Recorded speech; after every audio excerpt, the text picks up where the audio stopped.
should be recording. Okay, yeah. So I'll quickly introduce our speaker for today. Today we have Wei-Chiu, who is a final year PhD student at MIT, working with Antonio Torralba and Raquel Utasun. His research lies at the intersection of computer vision, robotics, and graphics, with a focus on in-the-wild 3D modeling and simulation with applications to self-driving vehicles. He is the recipient of Siebel Scholar, and his work has been covered by several media outlets, including Wired, Deep Learning AI, MIT News, and so on. Previously, he was a senior research scientist at Uber ATG R&D.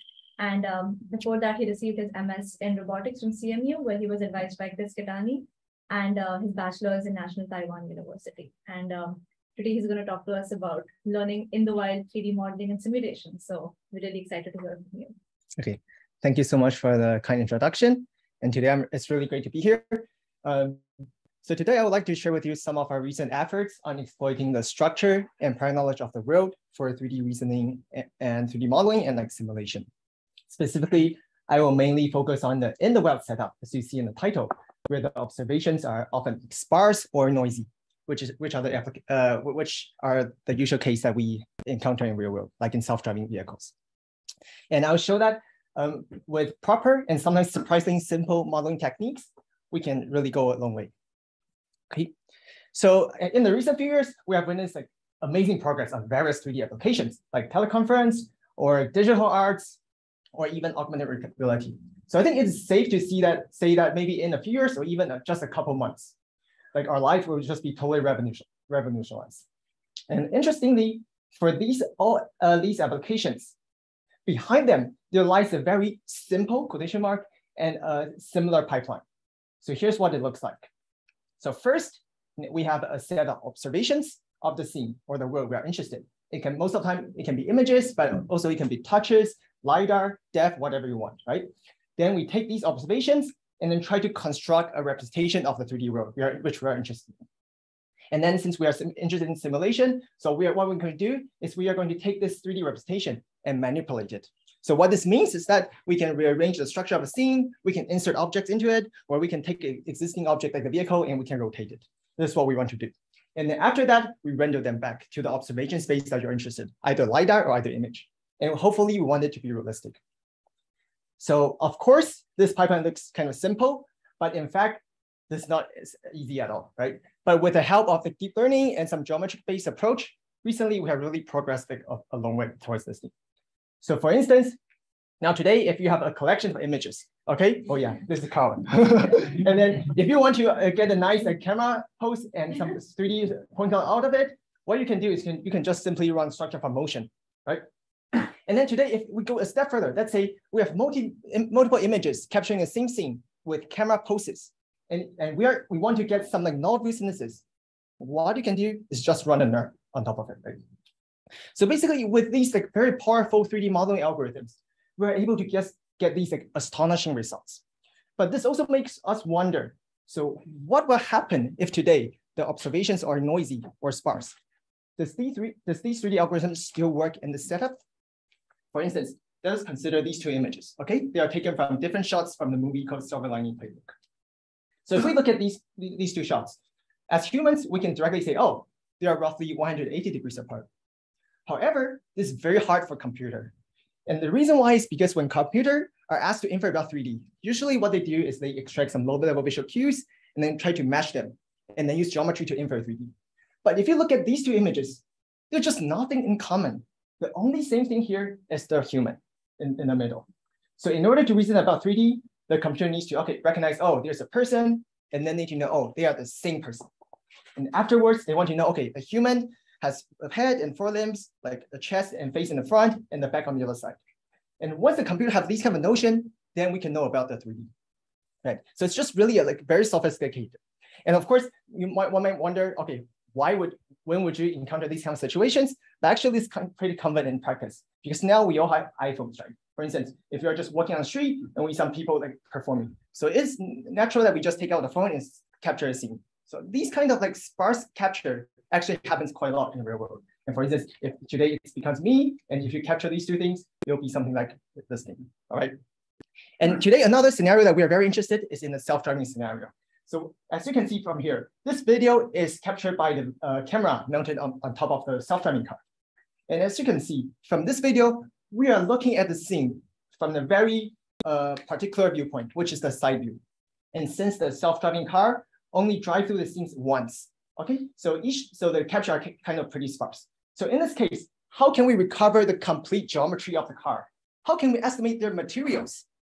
Can we imagine what the car will look like if it's switching lanes? Well, can we imagine what it would look like if we are steering our wheels in the wheel that's rotating? So these are the questions that I'm going to try to address in this talk. Okay, so to give you a big picture of what's going to happening. So first, I'm going to talk about how we can exploit prior knowledge of our world to enable structure of motion in a very sparse view or extreme view setup. And I'll show that with this, with our approach, we can get pretty accurate camera poses on a diverse set of scenarios.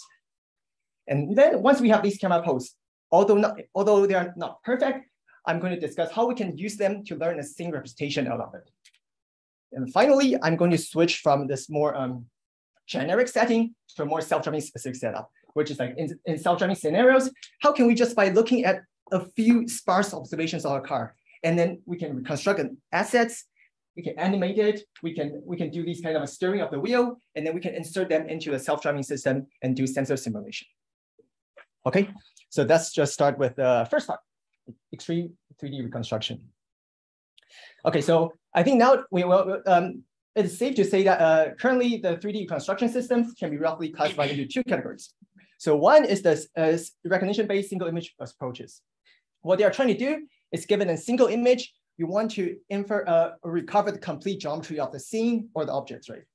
And for instance, now with the help of deep learning or with the optimization approach, we can really go a long way. For instance, like these are, with deep learning, we can reconstruct the generic object that we see in our daily lives, which are pretty nice. And like this work from Roshi and Kao, what they're trying to do is you just look at the shadow and you can kind of infer the 3D geometry pretty nicely. Of course, because the problem is inherently ill-posed, because it's just single image, right? So the reconstructions are not perfect, but still they can provide us a pretty nice prior and understanding about how the world or geometry looks like.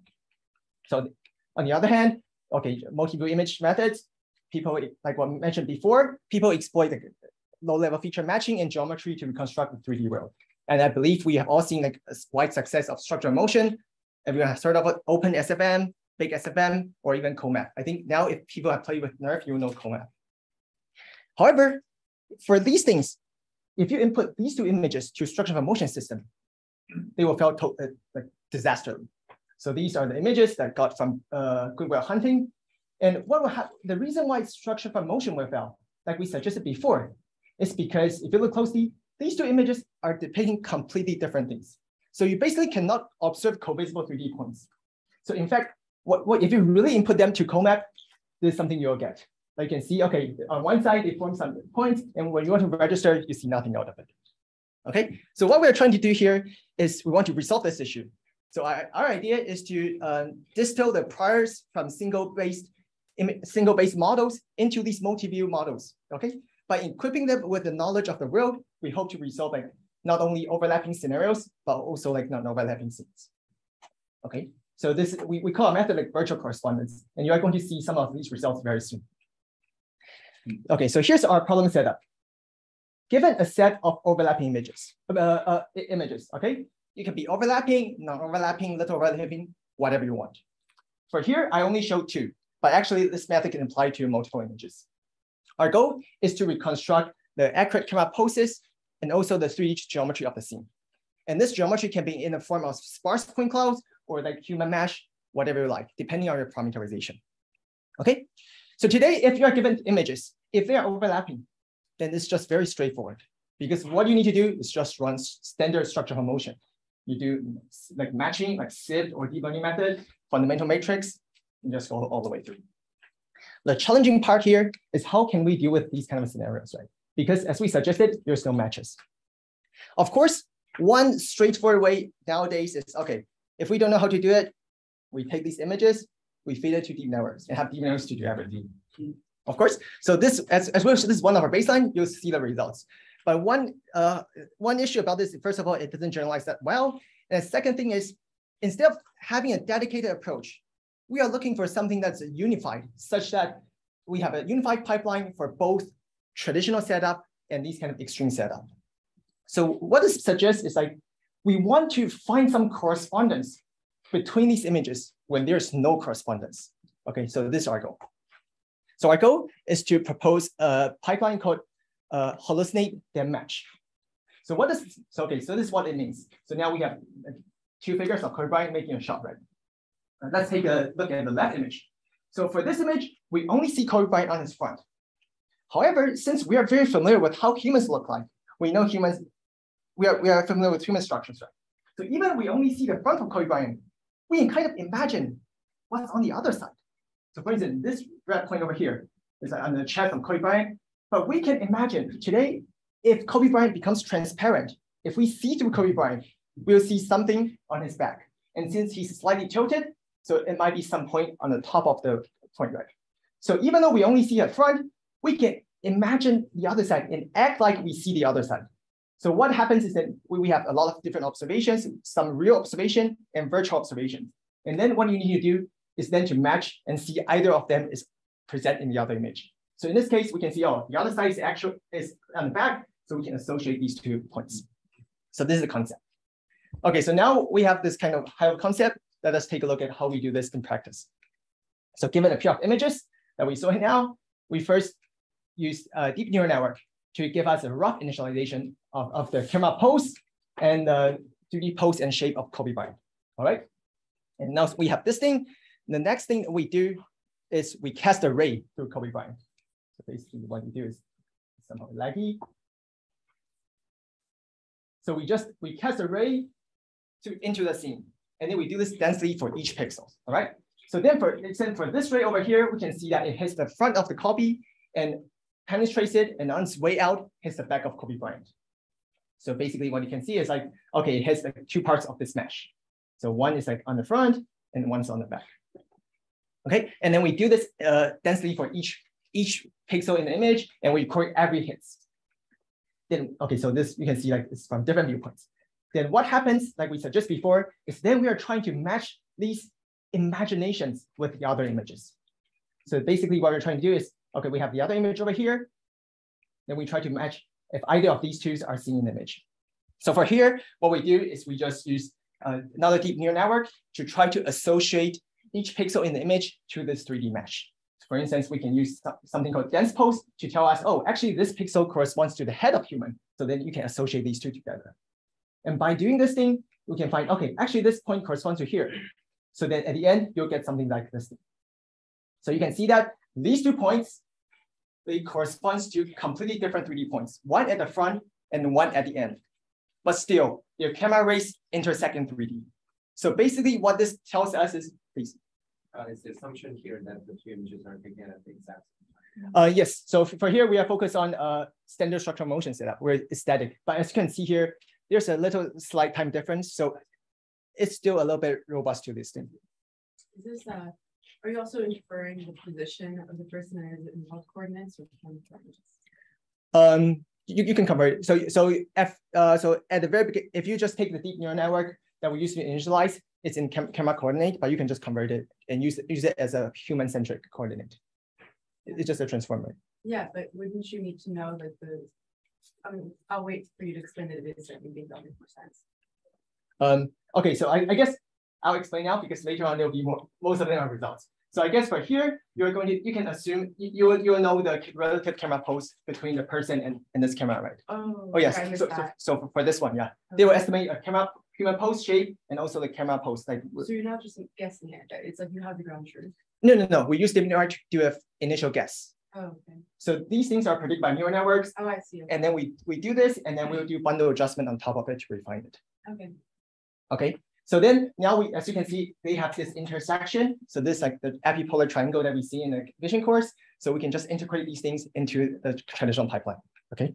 So this is kind of the whole idea. And the good thing is about here, you can see these pixels, they have completely different semantics and appearance, but still we can use them to do geometry. Okay, so like what we mentioned before, so for the neural network that we use to predict camera poses and camera pose and human pose, we use the human mesh network from Andrew. and the weight from Hambio. And for the association between pixels and the 3D mesh, we just use dense pose, right? So now let us look at some qualitative results. So this is a scene that we see before, and I just like to keep running this process again and again. So if you look at this point over here, which is like at the back of his neck, right? You can imagine yourself as the camera, and you are casting a ray through this image. And you can imagine it becomes a viewpoint. When it penetrates it, it will comes out somewhere near his mouth. So you can see this is what it associates. So in this case, even though the viewpoints are very different, we can still associate these images geometrically. Okay, so here's another comparison that we did with traditional correspondence estimator. A question on the last one. So Yep. On the left view, you can't see Robin Williams' hands. We don't know where his hands are in the left view. Yep. So if I shoot a ray in his back, Yep. How do I? Yeah, I was curious how you handle that. Okay. How do I know? Yeah. This is a very good question. So of course, so for instance, in this case, when I predict his shape, I don't know where his hands will be, right? So basically, that's why when I said we do this densely for all the pixels. So then we just use Rensec to prune out outliers. So those points that hits to the invisible parts, because they might not be consistent with the rest of the geometry, because the visible part will constrain the solution space. Because basically we are trying to associate all the pixels in the image, and then we try to use Rensec to figure out a maximum inlier set that satisfies the thing. The hands are noise to Rensec. Yeah. So Yep. Just doesn't Yes. find matches. Yes. Quick question. Yep. Also kind of dumb question, but when you have multiple people in the scene like this, That's a great question. how do you? That's a very good question. So I intentionally not say this and wait for people to ask, so I can prepare the answer for this. Yeah. So for this thing, what we can do is there's one simple way is to just do brute force. Okay. So why does this work? Let me try to give you some intuition. So theoretically, if we associate like Robert Williams correctly, like and Matt Damon correctly, then the estimated camera pose will be more or less coherent with each other. But today, if you associate the associations are wrong, a lot of times the cameras that you get will be completely inconsistent. So we can use this kind of way to prune out the wrong associations. And of course, this is kind of expensive. So in practice, when the people are there are a lot of people, we use person re-identification to rank the solution and see which one we should start first. Yeah. And we just try and then find. But of course, sometimes it will still associate wrong people, and then that's just failure cases. Okay, now we can compare our results with Superglue, which is a really nice deep learning estimator at that time. I mean, it's still very good right now. And you can see that, so for the color indicates epipolar arrow. So you can see for the traditional approaches, since they are trying to match the visual appearance, so when the viewpoints are very different, the features are just different, so they just fail to associate. But with virtual correspondence, we can do this pretty well, so long as we see the same person. And okay, you can take a closer look. So for instance, so for instance, you can just imagine you're shooting a ray through this point, so this will hit through the shoulder, right? So it will get associated somewhere over here. What are the colors again? Oh, the epipolar arrow. So the epipolar arrow, yeah. Okay, so let me move on. If you're finished with this figure. Even when there's no texture, it works, which is cool. Like that for sure. There's no. Because the thing is, okay, so this I have to give credits to dense pose, because even there's no texture, dense pose can say, okay, this is the left of her hand, and like Andrew's method is kind of robust, then you can know this is the left of her hand. Okay, so now to better understand the strength and weakness of these two approaches, we showcase this video where the cameras at the very beginning, they're very close to each other and they start like moving apart. And as you can see, at the beginning, those classic correspondences are really nice. But then after the viewpoint difference becomes larger and larger, it starts to degrade, right? And in contrast, virtual correspondence can still establish some nice correspondence, so long as there are humans in the scene. So based on what I said, you can tell that both of them have their pros and cons, right? So what we are trying to do here is not saying that we want to replace traditional correspondence, but instead we want to use virtual correspondence as a complementary, right? When the viewpoint is small, we can use this as a regularization. And when the viewpoint is large, then we just use virtual correspondence. So our goal is really to design a system that integrates both. Okay, but however, how do we do this? So this is what people do in the past, right? Okay, you can ignore all these math, but just look at this figure. I believe we have all seen this. This is what bundle adjustment is trying to do. You have this 3D point, you have the camera, and you try to adjust them, right? This is how people in the past do. But today, virtual correspondence cannot fit into this framework because we know that each point corresponds to different 3D points. Like this case over here, like it may be corresponds to this point and blue corresponds to here. The only constraint is that they intersect in 3D, right? So basically what we do is we just slightly generalize the original method from left to the right. So instead of optimizing the 3D point in the camera, we optimize these kind of point topos in the cameras, and then we just rotate this together. And the nice thing is you can imagine when the cameras become closer and closer, and these 2 points merge into one, then we reduce to the left case. So this framework allows us to integrate both virtual correspondence and classic correspondence. Okay, so now with these things, we evaluate our results on 2 data sets. One is the CMU panoptic data set, where people are standing in the middle, and there's a lot of things around, okay? Cameras around, these are all cameras. The second one is the mannequin challenge, where people stay still, and we have these like farther apart images. Okay, so what we report here is the area under the cumulative error plot. So essentially, higher is better. And the threshold here means if the threshold at 15 means if the error is lower than 15 degrees, it is accurate. Okay, so theoretically, the looser the threshold, the higher the numbers will be. And you can see this is what super glue does, and this is what we got after a final adjustment. So there's not much improvement because the correspondence itself are not that reliable under this extreme setup. And this is what I was talking before. Use deep network to regress it. It looks well, but wait for it. You'll see something in a bit. And this is something I think a lot of people were wondering is this very simple baseline. You take images, you estimate 3D, and then you register these 3D shapes in a 3D space with ICP or whatever. And then we take this, we further refine them with like silhouette in the images, right? This is what you got. It's pretty good, right? But of course, when the threshold is low, because the 3D post is not that reliable, so sometimes when the threshold is lower, it doesn't perform that well. And this is what the virtual correspondence does. So it's like consistently improving previous approaches. And so now we test it on the real world data set, and that's, you can see, the deep regression baselines just perform much worse. Because in this case, we see a very diverse set of things, and deep network cannot generalize in this case. And okay, I really like to show this plot. Basically, what this plot is telling us is, okay, on the axis is indicating the angular distance between the cameras. Okay, the ground truth distance, and this one is the translation distance. So basically, you can see here is like, as the camera viewpoint changes, the classic search of motion arrow just go upper and upper and upper. However, for our system, if we can consider both virtual correspondence and classic correspondence, we can maintain a roughly the same arrow across all kinds of scenarios. Okay, so now let's look at more examples. So there's like, I forgot the movie right now, I cannot think about it, but you can see we can associate correspondence and we can get like nice camera pose and human geometry out of it. And then it's Michael Jordan, we can do these things, and we can also do it for Rachel, for instance. Okay, and then of course that I suggested before, this can work for multi-view images. So when there are multiple cameras, you can still do it. But one thing that you should be aware of is when there are more and more images, at the end, there will be overlap. So you just reduce to classic correspondence. And of course, like I suggest, so this pipeline is kind of generic, so long as you have some nice shape pairs of it, right? Because we're trying to use this to infer the correspondence. So for instance, the cars here, we can do it because there's a lot of nice car priors. You can imagine you see through this car, at this point over here, and then you can see, okay, it might hit somewhere near the wheel. So, yeah, so it's actually something over here.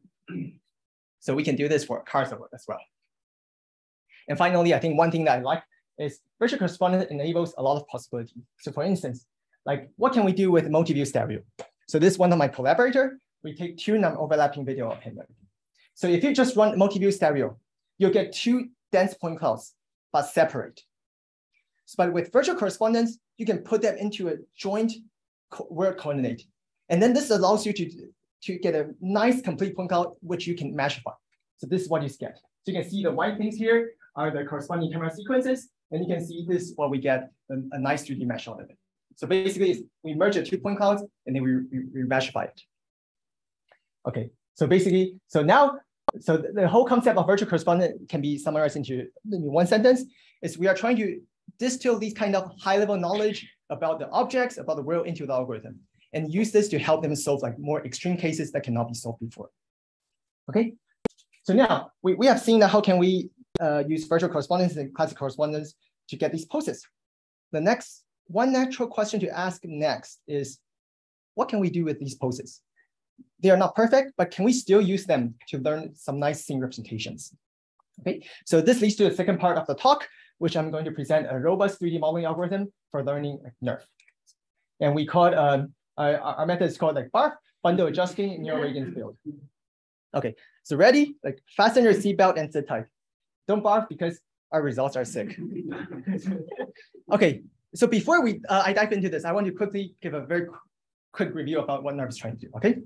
So what nerve or neural radiance field, what they're trying to do is to learn a 3D scene representation that can allow like high fidelity normal view synthesis, right? So for instance, now you're given a multi-view images of the scene as long as they're camera pose. What nerve is trying to do is to like model the scene such that you can do this nice high fidelity photorealistic simulation. And in many scenarios, we can also get this nice depth out of it. Okay, so nerve at its core, what it's trying to do is to model a 3D scene representation with a coordinate-based NLP. All right. So given the pixel in the image, we first cast array into the 3D scene. And then for each point in the 3D scene, like X over here, we pass it through a neural network. And we use a neural network to predict the color radiance and also density. All right, so which is green over here. And then we do this densely for each point on the array. So you can see here, and we pass it to them, and then we get some like green points over here. Okay, this guy is not that obvious, but yeah, there's a thing over here. And then once you have these things, you can aggregate them and get the color of this point, right? Of course, if you only have one image, it's impossible to learn these scene representation. So what nerve is, we have multiple images, and the goal is to learn coherent representations that can render images at different viewpoints. And okay, and in practice, we just use that L2 loss. As you can see over here, we do this densely for each view and each pixels. Yeah, so it's kind of simple. However, if you just directly run nerve this way, this is what you're gonna got. So this is ground truth, and this is a naive nerve. And it looks okay-ish, but it's not as good, right? Because you can notice that a lot of fine-grained details are gone. So the secret recipe here is they propose a thing called positional encoding. And it is also a double-sided sword, which I'm going to explain a bit. So what position encoding wants to do over here, like this gamma function on the top, is instead of inputting the three-dimensional X into the network, they first lift it to a very high dimension. So this can improve the expressiveness and capacity of the network. And so they can fit to the fine-grained details.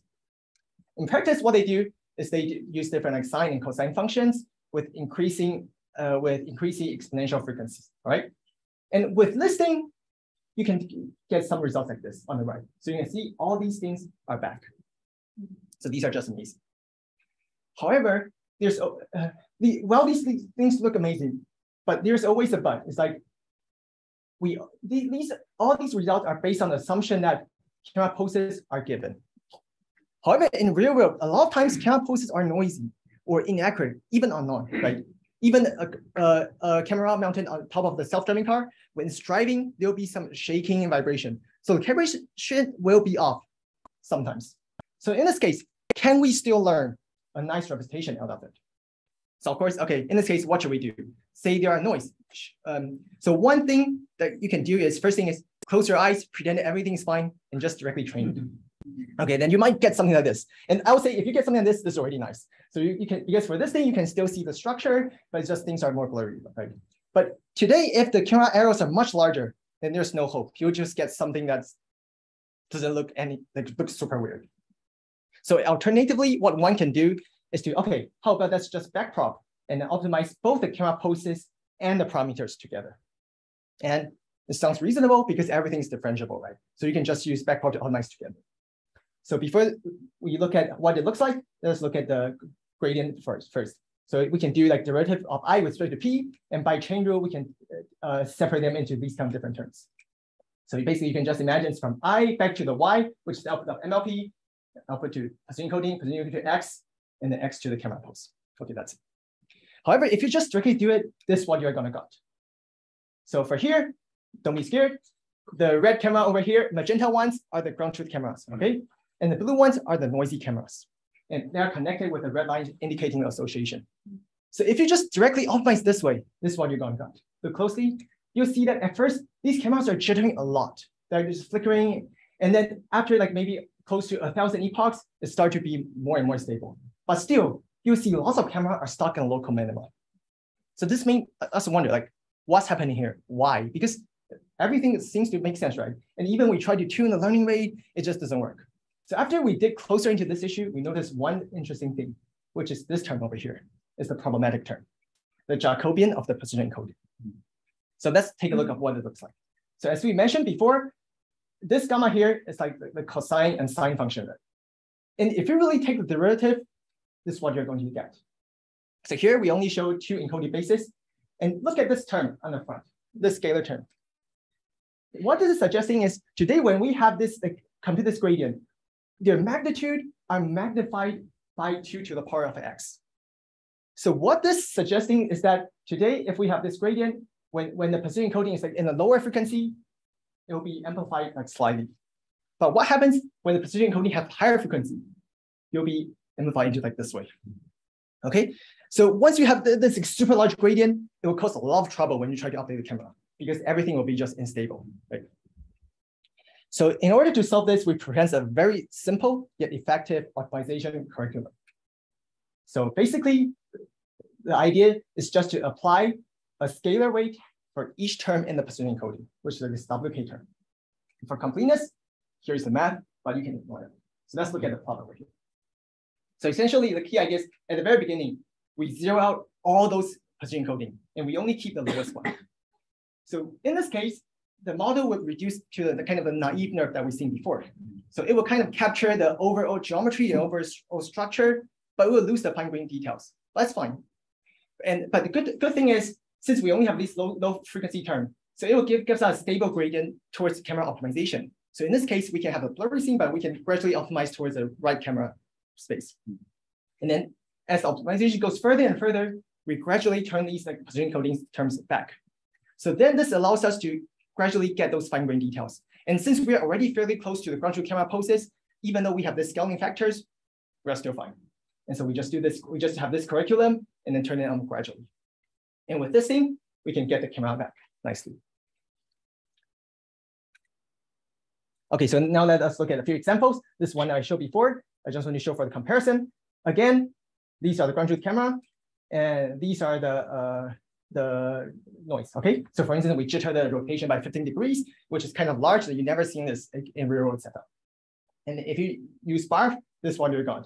You can see right away, we cannot converge, while the other is still jittering. And we can like converge to the ground truth camera like much more faster. Okay, but after all, it's still like synthetic nerve data, right? We are interested in real world images. So let us look at another real world one. So this is a more challenging real world examples, like forward facing scenes. So this is like a sequence of orchards, which you capture by a handheld iPhone. And since we don't know camera pose, what we do here is we assume everything's energized from the identity pose, all right? So what happens is something like this. So you can see here, the color here indicates our camera. So everything starts from here. And the black one's the ground truth, which we never seen during optimization. So what happens is, if you just directly optimize the camera pose together with scene rotation, you can see there's tons of flickering. And depth map is just kind of noisy. But in comparison, if you use sparse, we can get a much stabler optimization result, and that depth map looks much cleaner. Of course, there are still a little bit of artifacts. And if you look at how the camera poses progress, this is what you see. Like sparse can like basically go to the ground truth position very fast. However, if you optimize them directly, a lot of time it will get stuck in local minima. So we show a few more examples on real world scenes. So we can see that sparse is just in general like much better. You can see that these RGBs, they're just like some like shifting between these things. I think what is more obvious is let's look at the depth map. So because these camera poses are wrong, so in order to fit the RGB, nerve needs to put a lot of those density on the free space, so which causes this super noisy depth map. But in our case, since our camera poses are right, so we can get a pretty nice and clean one. Okay. Okay, so now let's look at some quantitative arrows. So this is we just compare this on different scenes, and in terms of the rotation arrow, you can see our arrow most of the time are less than like 5 degrees, and in comparison, like, they're much higher. And we also compare with the translation. Again, it's just like much slower. And of course, one might be wondering, your results are still doesn't look that perfect, right? So let's compare the visual quality of the images. So first of all, we compare with the baseline again. We are way much higher. But I think one thing that people keep asking is this thing. So this is what the original nerve can do. Okay, so you can notice that our numbers are still slightly lower than theirs. But I really want to stress here is like our problem is much more harder than before because we don't have any camera pose. And the original one, they can just directly focus on optimizing these things. Okay, and one thing that I really like about BARF is it makes the whole pipeline much cleaner and much simpler. Because now with BARF, you just need to take a phone, do some random capture, just input it to it, and you can do things, right? You don't even need to run a COMAP. So we do some random captures about the kitchen or about like the living room, just work nice. And there's one thing I particularly like is this case. So the stairway this is stairway. And you can see BARF does pretty well, right? Again, we initialize everything from identicals. The catch here is that if you run COMAP over here, it will fail directly because you can see like this room, there's no texture. So COMAP just cannot estimate the camera pose. So what this is suggesting is you cannot do NERF in this scenario because you don't have camera pose. So you cannot train NERF. But with BARF, it is possible. So this is something that I really, really like. Okay, finally, this one of our friend, he's trying to like pretend he's barfing. And we just do this. So like NERF is a under constraint problem, right? Even in itself. And I think BARF is even more under constraint. Yep. So we found examples that all the losses are minimized, but the camera poses are very off. Like I think, okay, that's a really great question. So surprisingly, I think, actually, I never saw this case. It's either it minimizes and the loss starts to reduce and everything kind of makes sense, or nothing just works at all. Yeah, so I think theoretically, yes, you can always find those situations where everything's off, but the loss is still low. But just in terms of in practice, I haven't seen this. It's just everything just never converge. That's what I see. And another electrical question is what's the limit? Like how far out can the camera? Oh, that's a good point. So I think as we have shown in the previous, like, so there are two limitations. So if today what we're showing here is like everything initialized from identity, right? Then when you take the photos, you should. I don't have an exact number, but it just you cannot start from identity and spread our camera into a hemisphere. That's not doable. So that's why in the original hemisphere, we just jitter around the things. But we also give it a very large, like 15 degrees. I would argue that that's already very large. But if it's like forward-facing things, I think so long as you don't like go crazy, I think it kind of works. Yeah. So I don't have a lot of backgrounds in this area, but didn't you mention that you can already use like as a point to watch it in the calendar? Yep. And can you see this as like sort of a defining? Yes, you can do that. And so what I'm going to show right away is how we can combine virtual correspondence with this thing, right? Okay. My follow-up question is, do you think that looks like the camera pose is still distributed in a way that's very narrow style? So they're like not really real world, as like say on Google Maps, lots of people take all the photos like they say, and we don't have this like. Oh yeah. I saw there's different later work that from other groups that is a system reconstruction based on just those as a reconstruction or something. And that's doing pretty well just because they don't know their. So do you think there's some, nuances in how the camera looks like what they have to students, or do you think it's going to be like a really good camera? Okay, so I think first thing I would like to emphasize is BARF, although I say like, for instance, this case, everything is initialized from the identity, right? BARF is actually a local method. So what this means is that the camera pose, it can be imperfect, it can be off, it can be noisy, whatever, but it still needs to be around the ground truth camera to a certain degree. So if you today, like I mentioned before, if you want to go from forward facing to go well, that's not going to work. And I think, for instance, in Andrew's case, I think what they do is they run structural motion across all of the friends seasons, right? I see that work. And one thing is like, first of all, the friends scene, they're actually very distinctive. So you can already get fairly well camera pose on top of it. But of course, what you can do is like, you can take this camera pose and further use BARF to run on top of it. But in this case, actually what we try another thing is we run these scenes with structural motion and then directly use BARF to running on top of it. But it turns out that sometimes, because just depending on the scene, if the camera poses are already fairly correct, then there's not much improvement. Just more results are more or less the same. So I would say BARF is kind of like a refinement on top of the thing. It's not used to directly replace structural motion. But I think that thing is one thing that we have been thinking about how to do, but we still haven't figured out how to solve it. And so to her question, so another thing is, okay, today, now we have like, say we have these videos that we got like from me before. So can we do nerf on top of this? And of course, these are not overlapping, right? So before it's not possible because we don't know how to anchor that into the same system. But now with virtual correspondent, it is. So now take a look. So you can see the ground truth camera over here is the yellow ones. And the blue, the green is the explanation post. So if you use both virtual correspondence and classic correspondence, we can first initialize the camera post pretty nicely, which is something you can see that overlap pretty nicely. But if you use traditional correspondence, it'll give you a pretty weird camera post, right? And then we can use this to run BARF on top of it. And then so BARF can use this like coarse initialization and further improve on top. So I think the effectiveness of BARF also counts on how accurate you are at the first stage. And then with this thing, for instance, we have these scrolling camera posts, then now we can try to visualize one of the frame, how it looks like. So basically you can see something like this. On the right is our result. And on the left is like you get it with ground truth post. So we can, with virtual correspondence plus classic correspondence plus BARF, we can get a really pretty nice like comparison to the ground truth camera post. But in between, if you just use those classic correspondence, since all the camera coordinates are wrong, so then the scene just leads to some really weird situations. Okay, so I think basically the takeaway for this thing is coarse-to-fine curriculum can really help stabilize the optimization of camera post optimization.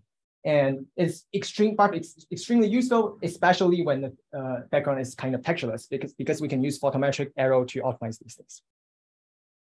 Okay, then now I would like to switch from like this more generic setting into the more specific self-driving setup, which is what we see over here. Like, how can we get these nice vehicle assets out? Okay, so this is what we recently got into Curl. It's called CAD-Sim. And I would really like to highlight Jin Kang. So this is an effort across a huge group of people, and Jin Kang is the first author. He's the one who put everything together and make these things work. So I really like to emphasize this thing. So okay, so now what we're trying to do here is, like I mentioned before, given the captures from the self-driving scene, one single pass. We have LiDAR, we have image, right? And we only see the objects from one side. Our goal is to recover geometry, appearance, and all these materials and lighting all at the same time. And if you can notice, we want to make sure that the wheels can be steerable and the wheels can rotate. That's our goal. Okay, so at first it looks very hard, right? Because if you want to do these things and you have sparse viewpoints from one side of you, what would you do? And it turns out that the answer is super simple. So that's why I was saying at the beginning. So what we do is actually, we just fit a CAD model on top of it. All you need is just one CAD model. So what does this mean? So basically, we first take a CAD, we recognize the type of the car, and we just take it, for instance, if it's a sedan, we just take a sedan, CAD model of a sedan. We take its mesh, okay? And then what we need to do is then we just need to optimize, we use differential renderer, and then try to optimize the photometric arrow and the slit arrow. That's it, no more trick. Of course, when you render these things, we parameterize the appearance based on like the physical face rendering.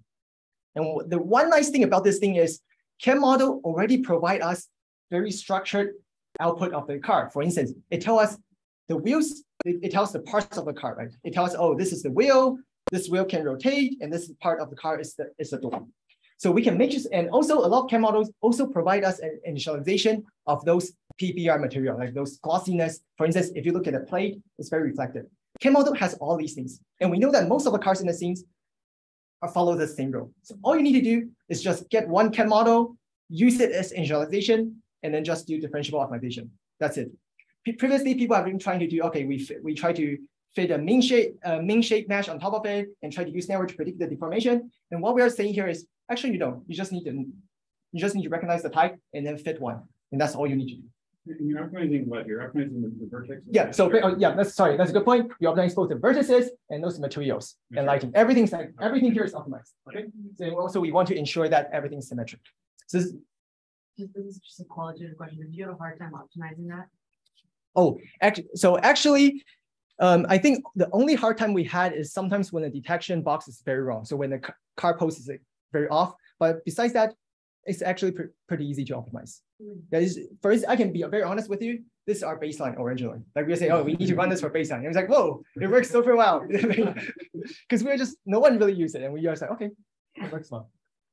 And all you need is the appearance and the mask, basically. That's and of course, if you have lighter profiles, it will help. If you have lighter helps, yeah. But how important is the Lighter, like does it work with just Oh, actually, I think it. So if you really want a really nice 3D shape of it, LiDAR is kind of important. But otherwise, sometimes the shape, it also depends, because if you want to overfit to this appearance, it also depends on how many images you have, right? Yeah. If you only have a few and you want to overfit it, and if you keep optimizing, it will start distorting the shape into some weird shape to satisfy this. So LiDAR is kind of an anchor to enforce that it doesn't go too far. yeah. So you start with the CAD model and then you do mesh deformation on the CAD model? Yeah, we just deform the vertices. Deform And vertices, and we also modify the materials of it. I see. Yep. So what, Please. so like how is it different from traditional mesh? Is it just you have a structure? Oh yeah. So I guess previously, for instance, what people do is they have tons of CAD models and they learn a PCA on top of it, and whatever they try to optimize the PCA parameters or these things, or they mostly, and specifically most of the time they focus on the mesh itself. So first of all, I think we optimize everything here, and we are saying that essentially you don't need a PCA or these components. You just directly go for the mesh, the vertices. That's all you need. Yep, I think that's the major thing we want to say. It's just like the simpler is better. Yep. So you're optimizing based on this, but like let's say that whole video of the hardware is open, like how would that affect it? So that's a good point. So although I can, okay, you caught me. So although I said the door thing, but actually now the door thing, we haven't get it working yet, but you'll see the wheel thing. That's a good point. I shouldn't say that. That's a good point. Yeah. But of course, if the video state changes, then sure, like it will not work. For instance, we try to do this for dynamic objects where the wheels sometimes rotate a little bit, right? It will cause the wheel mesh to be a little bit blurry. The shape will become deformed to match different things. So that's why now we have a latest version. What we're trying to do is we want to refine it to compensate all these dynamics. So because you have a CAD model, like, in this car, can you reason that the uncluded wheel is also turned? Yes. The CAD model tells Yes, you that. because we know these are all wheels, and we have the knowledge that when you steer a wheel, it will steer together. Right, so when we optimize, we do these all together. You can recover that. Yeah. I think we have some example very soon. You'll see it. Okay, so now let's see how well we can fit to the scene. All right. So on the left is LiDAR simulation. On the right is the image. So these are just overfitting results. All right. So we fit these onto with only the front cameras. Okay. So you can see basically, as for the image, overfitting looks pretty well. And I think I like to emphasize about the thing on the left, as you can see, the color over here is kind of the intensity. And because we have these materials, so we can also kind of approximate these intensities pretty well. And now, of course, this is just overfitting. It's not surprising. Let's look at another scenario. So basically, when we try to do optimization, we only use the front camera, right? Here, what we show is the side cameras. So this is a camera that has never been viewed, that has never been seen before. All right. Sorry, I'm looking at it. So what it looks the same to me. So I guess that's good. It should be the same. Yeah, it should be the same. Yeah. So previously it's like the front camera, all right? And now this is the side camera. And this is the ground truth, and this is our reconstruction. Okay. Wait, sorry. Am I looking at the car? Yeah. Oh yeah. Previous one, because it. Okay, yeah. That's a good point. So for here, we only focus on cars. So the backgrounds are the real things. Okay, so just look at the cars. The cars. All the cars you've seen. The bottom one are reconstructed. Okay. And top one are the original ones. Of course, if you really want to say there are some artifacts over here, if you really look closely, there are some over here. But in general, the car on top of the other car. Yeah. What about even like the reflection is a car on top of the other car? Oh no. I guess that was beginning of the video, so that's like considered backgrounds. Yeah, the white car is on. Oh yeah. The other car, which is fine. I think for here it's just considered background. Yeah. Okay. Sorry, your question is? How is it like even the reflection in the window matches in appearance between these two? Yeah, so the trick here is we kind of do smart cheating in a sense that instead of doing directly model all these appearance, we kind of encode all these things into the texture part. So it's kind of, when we switch a texture, it's kind of, we compute all these textures together and we can switch things. So I'm going to show a quick example very soon. You'll see that. Yeah, okay, so you can see this thing, and then all these cars are reconstructed. The bottom one, all these are reconstructed. And okay, so the key idea here, so I was saying before, okay, then let me show another example here. So since we have different cars, right, and then they are fitted with the same mesh, So what happens? So this allows us to have one-to-one mapping between these cars. So what you can do easily is you can just transfer texture from one car to the other. So you can see like gray, silver, gray, black. I cannot tell these two, but you can put them into the exact same texture. You can change it like this way or this way. Yeah, and like what I said just before. Okay, so if you really look closely, you'll notice that what we did is because we have these, we merge these reflection things into a texture, right? So when we do this, we basically kind of stretch it and just paste it into on the other one.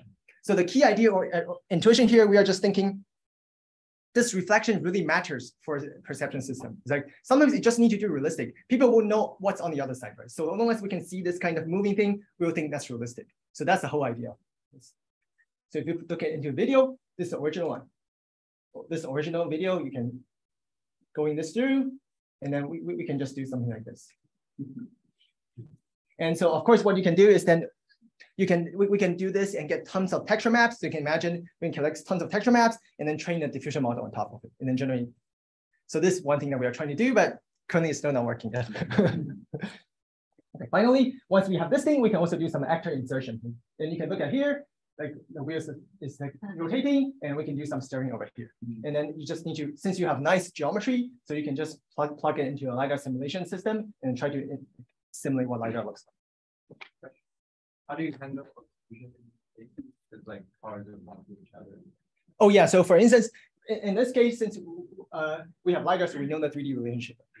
Yeah, so you can then you have these smashes, and you can reason the occlusion. Yeah. But I feel like the bottleneck here is that you need to recognize the type of the car, right? But if the majority of the car is included, then the recognize. Okay. Yeah, that's a good point. So I think there are a lot of tricks. So there are several tricks in the paper, not a lot, but several tricks. But I would say that, to be honest, what we tried is even if you just use one CAD model like sedan, it can kind of fit to tons of cars. Of course, when it deforms to pickup, it'll be not great, but it can do pretty well to fit it to a van. So there are some tricks to make it better, but I would say if you just pick one, it still works pretty well. Okay. So finally, we can also do some like kind of insertion in behavior. Of course, if you look closely, you'll notice that, okay, the lighting is not that accurate because you can still, it's still slightly brighter. So this white card's inserted. Yeah, white card's inserted. So then, yeah, it's slightly more brighter. And this is what we are trying to like improve right now. Because as you can see now, one of the biggest assumption we are saying is all the cars in the world kind of look like CAD models, right? But sometimes you may have some people put their, I don't know, their bed on top of their car when they're moving. And so in this case, we cannot handle this. So what we are doing this is another advanced version when we are trying to use like neural fields and to do it. But at the same time, we want to enforce all these kind of symmetry things on top of it. And hopefully you guys can see that like very soon. Okay. It's very good. I mean, it's not obvious that that's the insert part. Yeah, but I have to be honest, this kind of like cherry picked. So in some other case, the lighting's much like weirder. Yeah. We can do like relighting. We are also working on that, but it's actually not that trivial. It turns out that, yeah. At first I thought it's very trivial, but actually, no. Yeah, okay, so today I've talked about like these three parts of the work, right? How do we do extreme 3D modeling, and how do we, once we have some like noisy camera pose, how can we learn steering representation, and finally about this sensor simulation. So I think I just want to talk about like two things that I'm really interested in, and if you have any idea, I'm happy to talk to you about. So first thing is, I'm just personally very obsessed with the case of how can you reason about 3D over this kind of very extreme scenarios? Because humans can do it, but machines are just far. So for instance, can we go even more extreme and try to understand the 3D relationship between these two? If you look at this, you think for a while, you might be, okay, this guy's actually looking at this, right? We can understand this, but how should we teach machines to learn these things? This is something I've been really interested about. Of course, we can of course use like explicit gaze and then try to guide this. But after all, these are all handcrafted. So at the end, how can we learn these things in automatic fashion? This is something I'm really interested in. And for instance, one thing that we have been talking about is we have books, we have movies, like Antonio's favorite, but it also gives us really nice supervision. Because in the book, it will say, oh, this guy walks into the room and he looks at blood. So these kind of things, how can we make use of these things to teach the machine about 3D reasoning? This is something that I'm really interested in, but I'm not sure how to work on it. I'm not sure how to do it yet. So let me know if you have any thoughts. And the second part is I really want to keep pushing this, building these digital twins of the world and make them more and more realistic. For instance, as you have mentioned, the lighting is not perfect right now. So how can we model these specular effects, make it more realistic, such that we can even use them to do like closed loop training and closed loop evaluation. And so hopefully we are currently, well, when I was mentioning the neural fields, now we are trying to hook them up with a planner to do these training, and hopefully it will work soon. Yeah, and at the end, I would like to acknowledge some of my collaborators, and yeah, this is just part of them, but actually I've been helped by a lot of people. So yeah, this is the end of my talk. Thank you.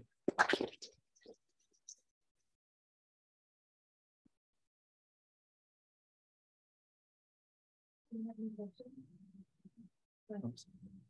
I have a comment on the experience the other side. It feels like even as I can't really make sure that I'm guessing it correctly when I'm not it. But I think that I think the idea of adding human spiral makes a lot of sense. But the specific approach of having human in there seems kind of dependent on the data capacity all the time. So when I look at those examples, I sort of personally notice the texture, like the shirts patterns before the human poses. Like say if you walk away like the Kobe Bryant 24 number, I wouldn't guess that's just another basketball game because I don't know what each team's shirt looks like. It seems like Pyro on texture or like an object from that other than human poses is a lot more useful. But then specifically how to do that.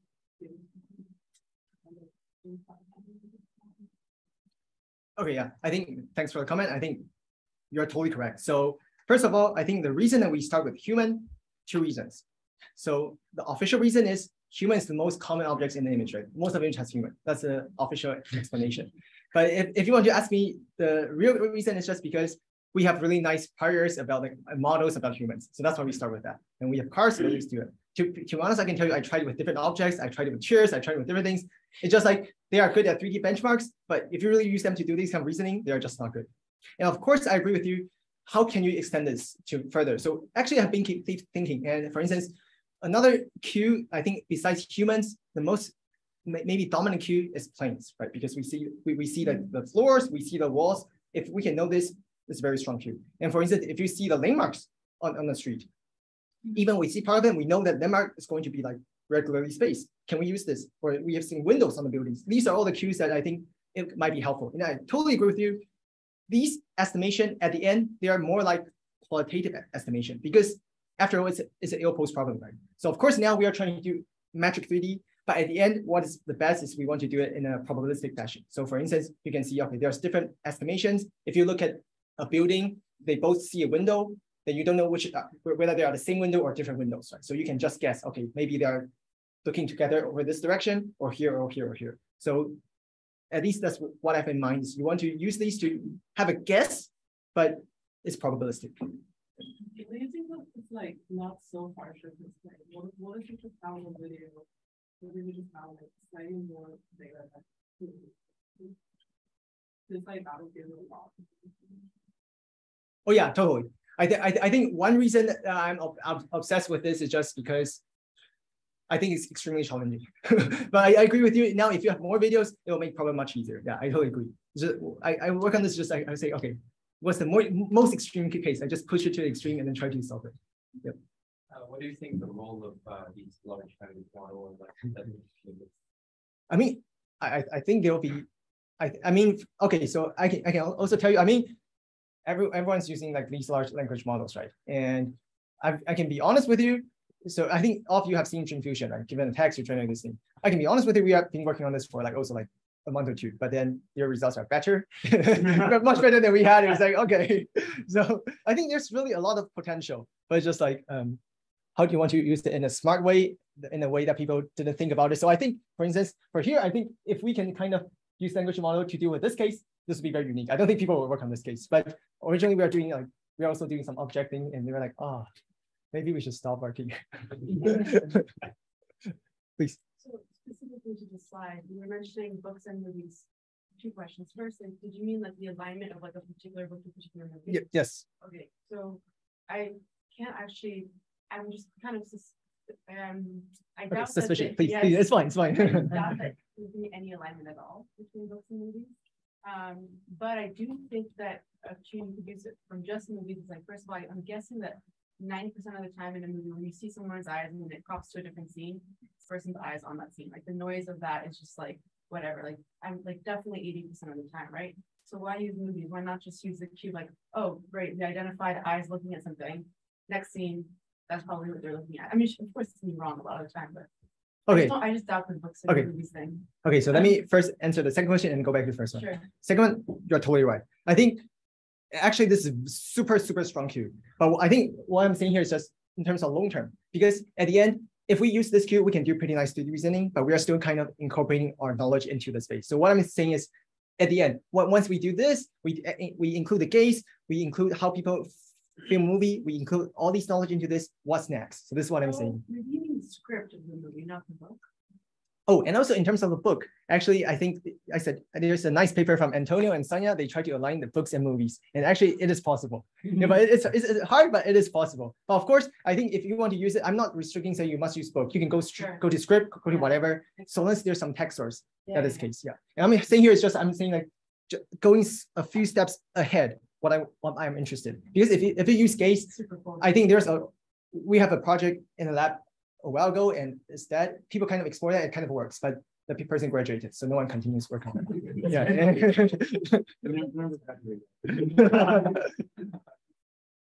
The presentation related question, like maybe slightly irrelevant, but how do you do your math animation?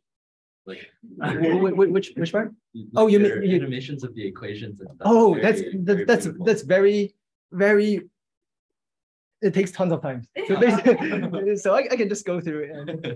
And let me just okay. Let me just show you. Okay, let me no, okay. The secret is spend like hours doing it, and that's the only trick. There's nothing else. So for instance, if you check over here, I believe you can see like this thing. Okay. Like this, right? Yeah. So basically, so this is one thing, this is another thing. They're not one thing. They're just every of them are simple different components. Is it a fade from one slide to another? Yeah, so all of these, okay. So if you want, we can discuss offline. And I want to get my collaborators. So I think this one and this slide is in an effort between me and the first author. We iterate like, I think both of us spent more in total, like more than 20, 30 hours on these things, because I did the first version and I did it at crew meeting, and I did another second version when I presented MIT like internal seminar, and then he did a third version for his PhD thesis, and then I need to present, so we just keep iterating, and then we're like, oh no, you did this wrong, oh you did this wrong, and then we just keep talking and then make things better and better. Okay, so there's no silver bullet trick. It's just yes, but I think one people mentioned a nice thing is like sometimes it's easier if you just pull the same line and use. When you transit slides, you do the morphing. That will help. But for this thing, like this is one component. These are not one thing. Like this line is one thing. This is one thing. This is one thing. Everything.